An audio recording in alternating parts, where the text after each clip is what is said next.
nós sempre deveríamos nos questionar: o que nos move? O que faz com que eu tenha determinadas atitudes, que eu vença um desafio, que eu vença uma doença, que eu vença uma tendência que tenho dentro de mim? O que nos move? Se nós formos de uma forma profunda buscar as respostas, a gente vai ver que num primeiro momento o que nos move a um nível denso e físico, primário, é a questão do instinto, da necessidade da alimentação, da necessidade da proteção, da necessidade daquelas questões relativamente essenciais e básicas para a manutenção da vida. Conforme ampliamos um pouco o nosso horizonte de entendimento, nós começamos a exercitar a nossa inteligência. E a nossa inteligência, nessa questão daquilo que nos move, ela vai nos dando um norte, ela vai nos dizendo, porque a gente passa a discernir, ela vai nos dizendo aquilo que é melhor para mim e aquilo que não é bom para mim. E assim, num processo de escolha, num processo de livre-arbítrio, cada um de nós vai escolhendo, cada um de nós vai sendo atraído através desta força, que num primeiro momento também pode ser mostrada como o desejo, como um sonho, aquilo que a gente acredita. E isso vai nos movendo. Um pouco mais adiantados e um pouco mais, poderíamos dizer assim, próximos da consciência de Deus, nosso Pai, nós somos movidos por um sentimento, não mais pela inteligência, por um sentimento. É um sentimento que, da sua maneira, a nossa maneira, ele vai dizendo: vai, tu tem que fazer isso, continua. E nós, humanos, colocamos isso como se fosse a fé. E muitos de nós somos movidos pela fé. Buscamos a força numa coisa que não conhecemos, digamos. Buscamos a força numa coisa que esperamos. Bem diferente do que sermos movidos pelo instinto, do que sermos movidos pela inteligência. Movidos pela fé, nós fizemos as coisas numa crença futura, numa transformação futura, numa semeadura. Porque aquele semeador que tanto conhece aquilo que faz, muitas vezes aquela fé que ele tem em colher aquilo que ele plantou é tão forte e tão verdadeiro que passa a ser uma regra, uma verdade. Ele planta milho, ele vai colher milho, através dos cuidados que ele vai dar. Então a fé, muitas vezes, ela passa, dentro de cada um de nós, ela passa a ser uma coisa muito forte, ela passa a ser uma coisa verdadeira, uma coisa com integridade, uma coisa com fundamento. Por quê? Porque tu começa a compreender como é que funciona, digamos assim, esse plantio. Quando tu planta a boa semente, tu colhe os bons frutos. Mas tudo isso requer tempo, paciência, espera. Essa é a fé. E muitos de nós somos movidos pela fé. Muitos de nós somos, digamos assim, embalados por esse bálsamo que realmente traz a cada um de nós essa força de verdadeiramente ultrapassarmos os nossos desafios, acreditando no dia da manhã, acreditando numa melhora futura. Mas existem outros também, que não só pelo instinto, não só pela inteligência, nem pela fé se movem. Eles se movem pelo bem. Jesus conta a história dos trabalhadores da vinha. Acredito que o nome dela seja os trabalhadores da última hora, onde que os primeiros trabalhadores, para fazer seu trabalho, negociaram, acertaram o preço e foram. Os segundos trabalhadores foram convidados muito mais tarde, E simplesmente o patrão diz para eles assim: ide que vos darei o que é justo. E eles foram. Mas eles foram não atrás de uma negociata, não atrás de um acerto anterior. Eles foram porque eles acreditavam. Eles acreditavam no seu trabalho e acreditavam no patrão. Por isso o patrão diz: ide que vos darei o que é justo. Eles não questionam. Eles foram. Mas tem aqueles que conta a história, na última hora do dia são convidados. E o Senhor diz a eles: por que estáis aí parados o dia inteiro? E eles respondem: porque ninguém nos convidou a trabalhar. E ele diz: e depois a minha vinha.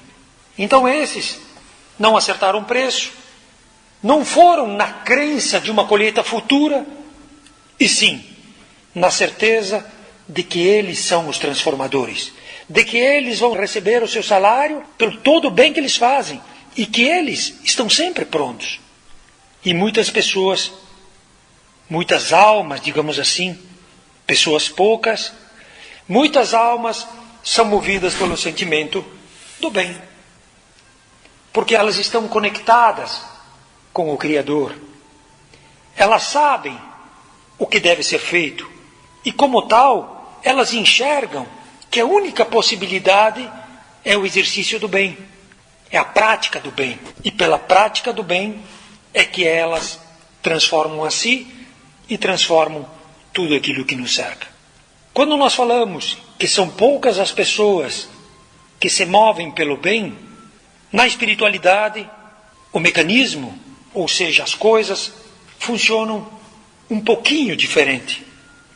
Não na questão fundamental do processo de como o bem se manifesta, e sim daqueles que compreendem e daqueles que não compreendem.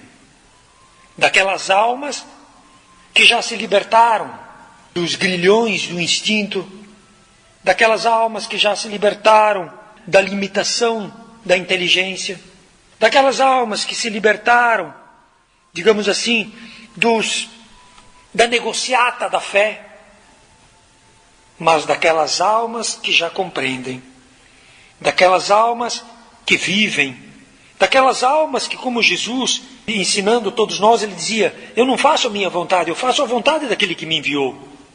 Então são almas que realmente estão prontas ao trabalho no bem, prontas à assistência, prontas a dar continuidade a essa grande obra que está escrita dentro dos nossos corações e que nenhum de nós foge a isso.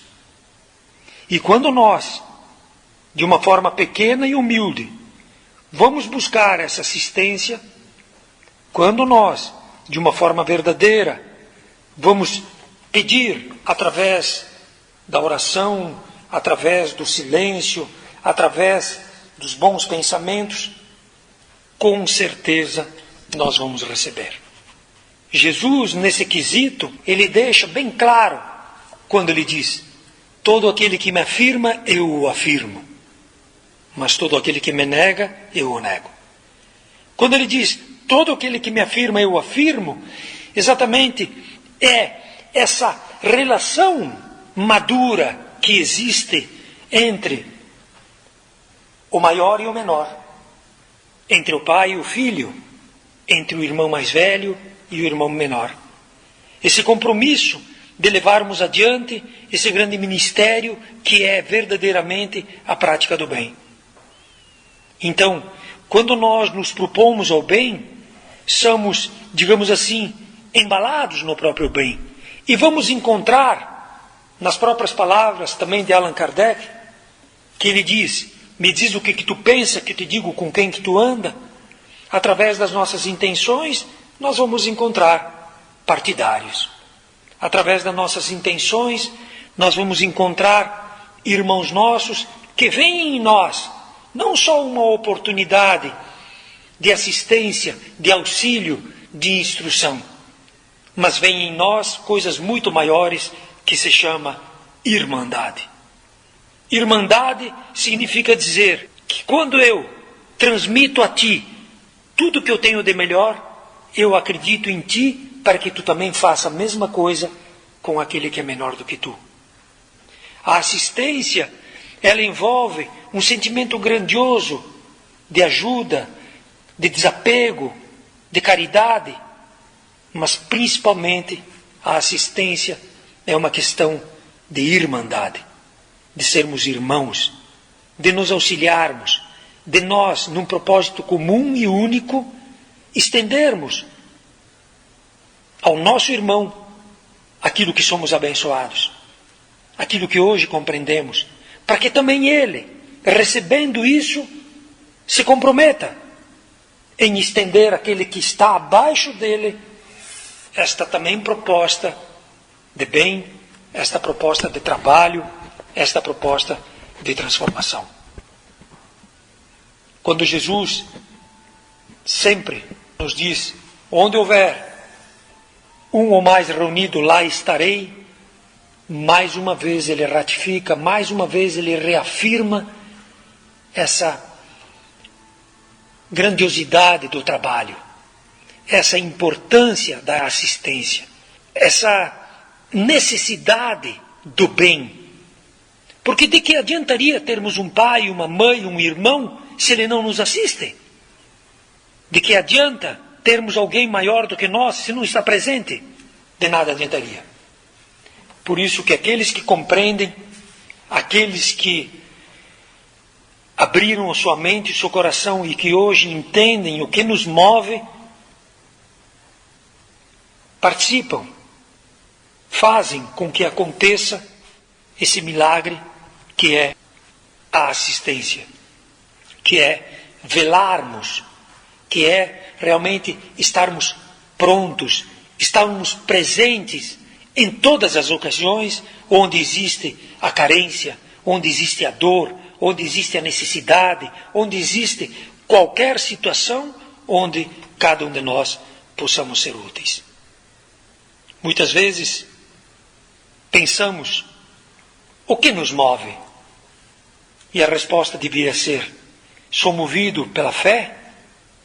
Ou estou realmente convencido que faço parte de uma grande família que é a humanidade, e nesta grande família, por menor que nós sejamos, podemos fazer a nossa parte, e assim, o que me move é querer me tornar melhor.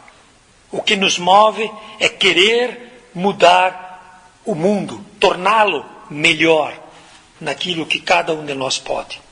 Então, que os nossos motivos, que aquilo que nos mova, seja muito mais forte do que a fé, que dentro da doutrina nos diz, não a fé cega, mas a fé raciocinada. Então, que não seja só essa fé que nos dá uma base sólida, mas principalmente uma paixão grandiosa, um amor grandioso, em que realmente queremos levar adiante essa grande jornada, que é uma oportunidade de bem, que ilumina os nossos corações e que nos mostra o caminho correto que cada um de nós deve caminhar.